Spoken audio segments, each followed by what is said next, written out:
అమ్మా భవానీ లోకాల నేలే ఓంకార రూపమమ్మా, తల్లి నీ మహిమల్ని చూపవమ్మా.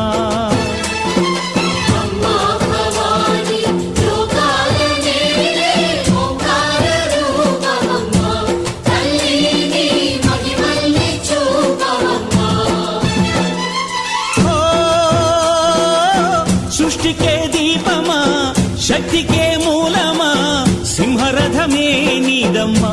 అమ్మ దుర్గమ్మ భక్తులను దీవించుమా.